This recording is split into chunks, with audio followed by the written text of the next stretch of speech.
of different recordings and you will have to answer questions on what you hear. There will be time for you to read the instructions and questions, and you will have a chance to check your work. All the recordings will be played once only. The test is in 4 parts. At the end of the test, you will be given 10 minutes to transfer your answers to an answer sheet. Now turn to Part 1.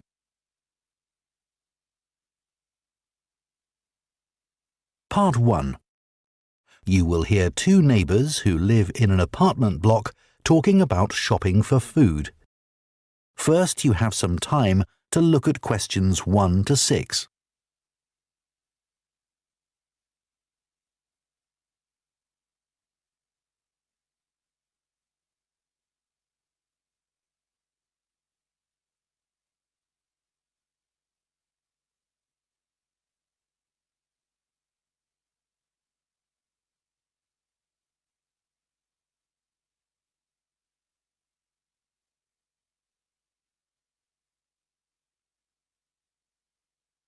Now listen carefully and answer questions 1 to 6.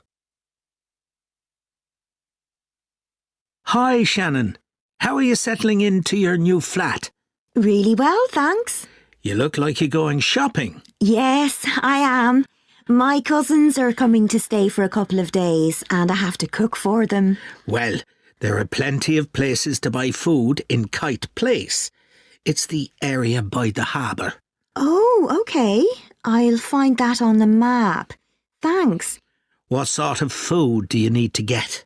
Well, neither of them eats meat, but they both like fish. Well, there's a really good fish market there. Oh, great. Where is it exactly? It's at the far end of Kite Place. So you have to go over the bridge and then it's on the right. OK. Is it open all day? It doesn't close until 4, but I'd recommend going earlier than that. It does run out of some things. Oh, I don't want that to happen.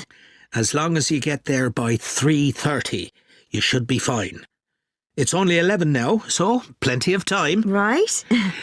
Do you need to buy vegetables too?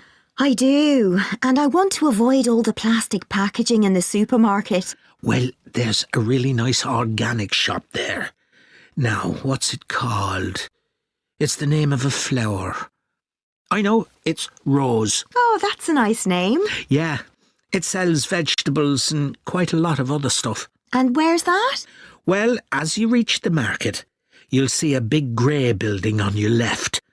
I think it used to be a warehouse. Anyway, now it's a restaurant upstairs, but the ground floor has 2 shops either side of the entrance, and it's the one on the left. That's easy enough. You can't miss it. There's also a big sign on the pavement, so you can look for that. Fine. I guess if I need anything else, I'll have to go to the supermarket. Yeah, you should be able to get everything you need. But there's a minibus that goes to the supermarket if you need it. It's purple, and the number is 289. Thanks. That's great. Before you hear the rest of the conversation, you have some time to look at questions 7 to 10.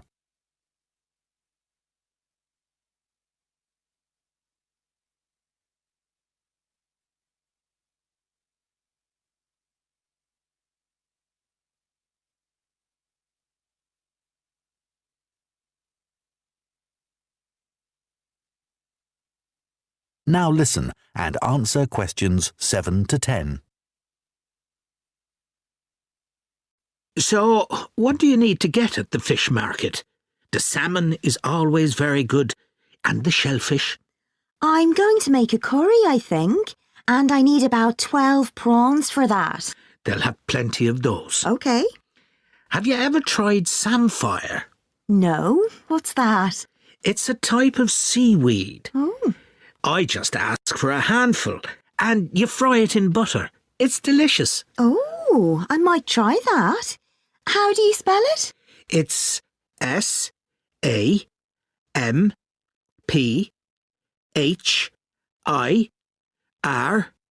E. Great. It's always good to try something different. Yeah. I'll see what beans they have in the organic shop, and I think I'll get something for dessert there. How about a mango? I'm not sure. They're not always ripe. I'd prefer a melon. It's bigger too. Good idea. The owner also sells a lot of spices there that you can put in a curry, and things like coconut. Oh, that's very helpful. I'll have a look. No problem. I know bread doesn't really go with curry, but I always like to have some in case. As I said, all the bread is homemade, and there's lots of variety. I like the brown bread myself. Sounds good. They sell other things there too. Like cakes? Oh, I love chocolate cake. Well, not that. But they have a whole range of tarts, and the best are the strawberry ones. Perfect. Hopefully I won't even have to go to the supermarket. That is the end of Part 1. You now have 1 minute to check your answers to Part 1.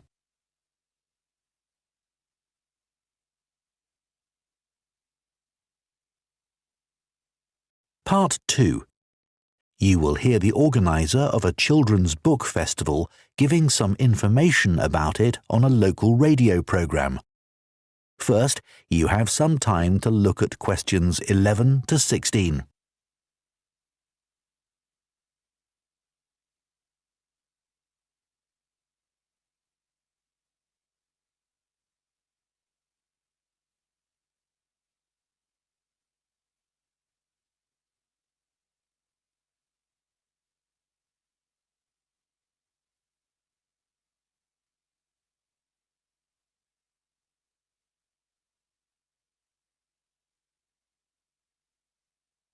Now listen carefully and answer questions 11 to 16.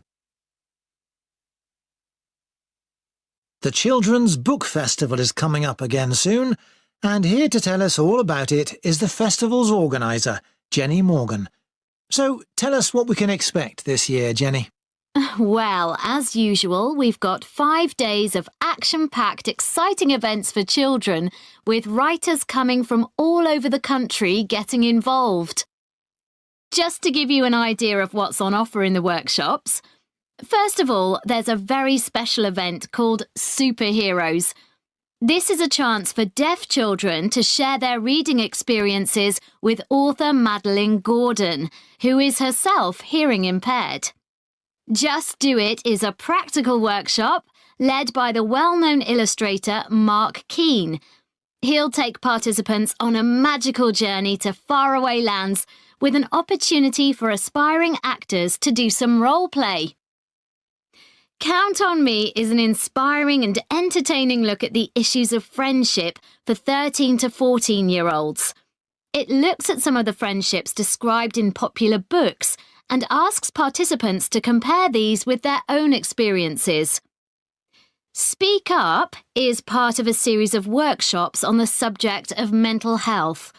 This is a creative writing workshop encouraging children to describe situations where young people experience loneliness. A recent survey revealed that children can be lonely even when they're at home with their families. Jump for Joy, as many of you will know, is the heartwarming best-selling story by Nina Karen about a young girl's trip to visit her relatives in India. It recently received the gold medal at the Waterford Awards. Nina will get children to celebrate the word joy by writing a poem. Sticks and Stones is the beautifully illustrated picture book for young readers about a community who organise an African Caribbean festival to help local children learn about their Jamaican roots. This will be a musical event where children will have the chance to play steel drums. This is bound to be very popular, so please book as soon as possible. Before you hear the rest of the programme, you have some time to look at questions 17 to 20.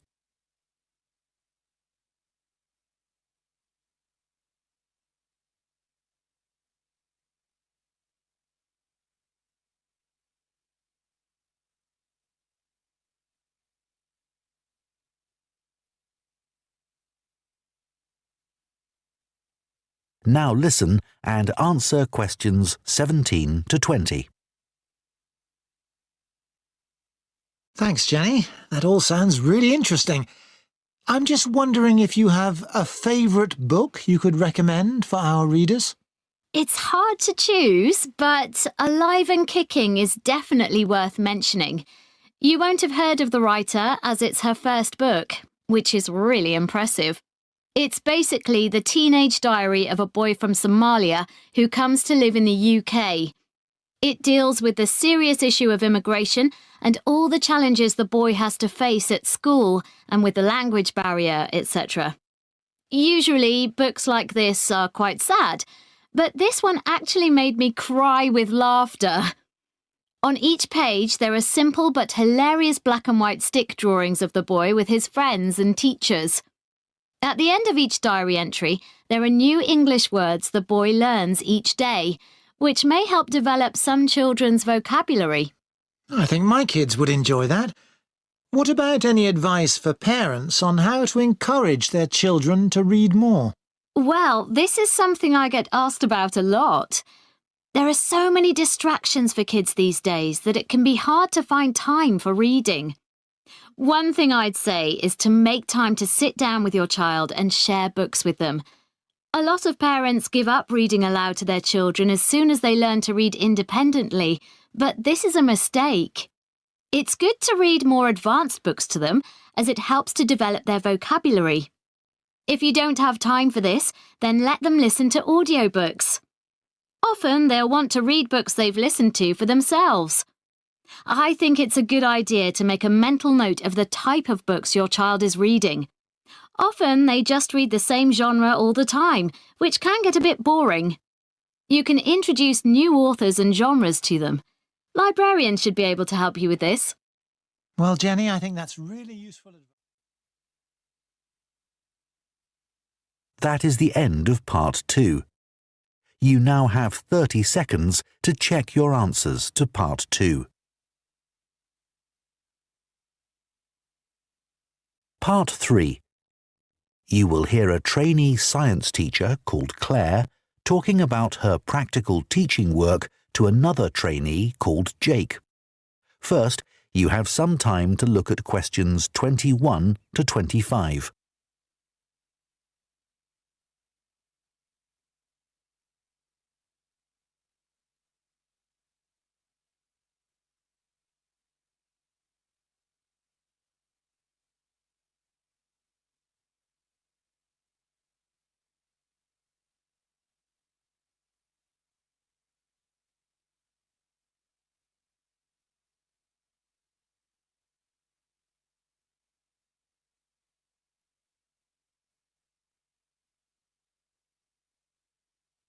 Now listen carefully and answer questions 21 to 25. Hi, Jake. How are you getting on with the practical teaching? It's harder than I expected, but I've got some great classes. How about you? Not brilliant. I'm really struggling with my Year 12 science class. Are they hard to control? Well, I don't have discipline problems as such. It's just that they don't seem to think that science has anything to do with their lives. It's depressing. They listen to what I say, and I gave them a test last week, and the results weren't too bad. But there's no real engagement. Right. And as part of my teaching practice, I have to design an experiment for them to do. I was wondering about something on the children's diets, asking them to record what they eat and maybe linking it to their state of health. Let's think. So your methodology would involve the children recording what they eat, okay, but you'd also need to have access to the children's medical records, and I don't think people would be happy about that. Confidentiality would be an issue. If you could get the right data, the conclusions might be significant, but I suspect it's not going to be easy. Right. Have you thought about doing an experiment using animals? Wouldn't that be upsetting for the children? Well, the animals don't have to be harmed in any way. It could just be an experiment where they're given a certain diet and the effects are observed. Would I have to get permission to use animals? Yes, you'd have to submit an outline of the experiment and fill in a form, but it's quite straightforward. But if we found out that, say, a particular diet affects the health of animals, the same thing wouldn't necessarily be true for people, would it? No, that's true. But the findings for any experiment are going to be limited. It's inevitable. I suppose so. So, what animals could I use to investigate the effects of diet? Mice? Yes, you'd need experimental mice, ones that have been specially bred for experiments. OK, so what will your experiment be investigating exactly? Well, something to do with nutrition. So maybe we could look at food supplements, things like extra iron and extra protein, and their impact on health. That might be rather broad. Maybe just look at the effects of one supplement, like sugar, on the health of the mice. In fact, maybe the focus could be on whether mice can control their own diet. So what happens when they have access to more sugar that they don't really need? Exactly. Do they eat it, or do they decide to leave it? Great.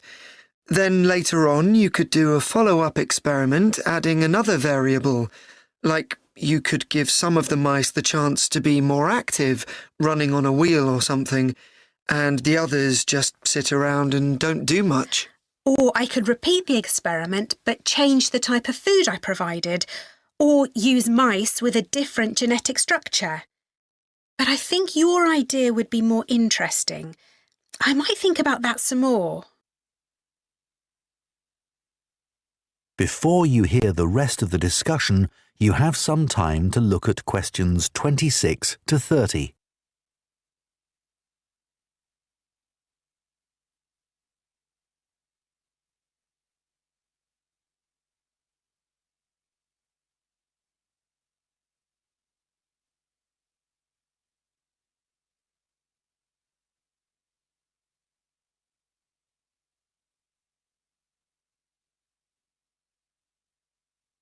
Now listen and answer questions 26 to 30. So, can I talk through a possible procedure for the experiment where mice are given a sugar supplement? Sure, I did a similar experiment in college, actually. Great. So, how many mice would I need? I'd say about 12, and all young ones, not a mixture of old and young. OK. And I'd need 2 groups of equal sizes, so 6 in each group. And how would I tell them apart? I suppose I could put some sort of tag on one group or just mark them in some way. You could use food colouring, that wouldn't hurt them. Perfect. Then each group would go into a separate cage, and one group, let's call them Group A, would be the control group. So they'd just have ordinary mouse food. I suppose you can buy that? Yes, it comes in dry pellets. And the other group would have the same as the first group, but they'd also have the extra sugar. Would you just give them straight sugar? It might be better to give them something like cereal with it. Then you'd need to weigh the mice, I should think, once a week. And you'd need an electronic balance. But we can't hold them on the balance, or it'd affect the reading. Exactly. So you need something called a weighing chamber to stop the mice from running away. It sounds complicated, but actually you can just use a plastic box with holes in the top. OK.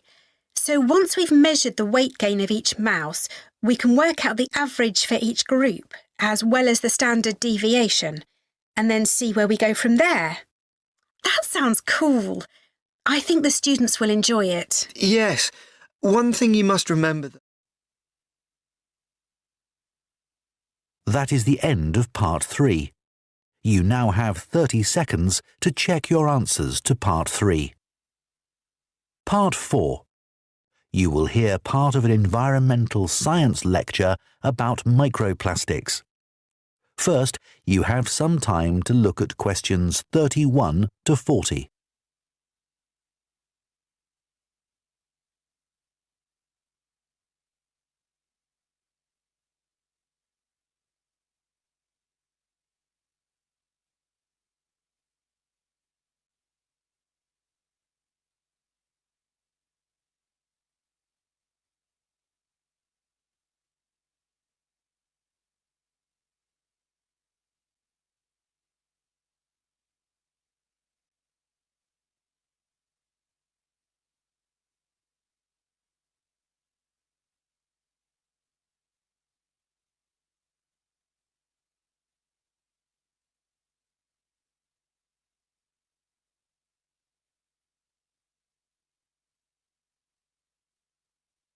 Now listen carefully and answer questions 31 to 40.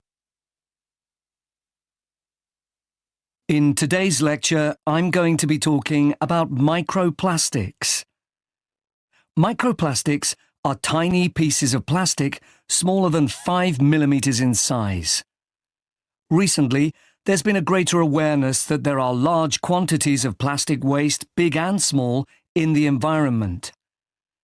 The amount of plastic waste in the oceans has received widespread attention, but far less is known about the effects of microplastics in fresh water and particularly in soil. Microplastics can enter the environment via a number of different sources. Threads and microfibers detach from synthetic clothing every time they're put in a washing machine, and these find their way into the water system. Other sources include big pieces of plastic waste that are already in the environment, and these break down into microscopic particles over a period of time. On a larger scale, factory waste is another route, as are tyres, which wear down as cars, lorries and so on travel along road surfaces. We already understand some of the impacts of microplastics from studies involving fish and other animals. There is evidence that microplastics harm small creatures in a variety of ways, such as by damaging their mouths or by impairing their ability to feed, for example when microplastics get lodged in their digestive system. Surprisingly perhaps, it is likely that humans consume microplastics, as these have been detected in a wide range of food and drink products, including bottled water, as well as in water that comes direct from the tap. What's more, salt and many kinds of seafood have also been found to contain microplastics. However, it's important to underline that there is not yet conclusive proof that microplastics cause significant harm to people.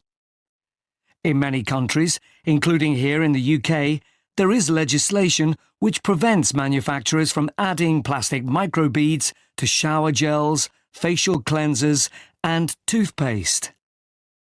It is very difficult to accurately estimate the total amount of microplastic particles in the soil, as they can be hard to detect.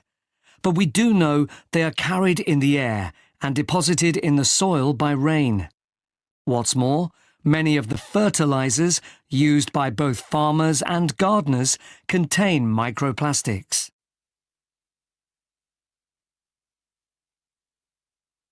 A team from the Anglia Ruskin University in Cambridge has carried out a study of the effects of microplastics on the digestive tracts of earthworms.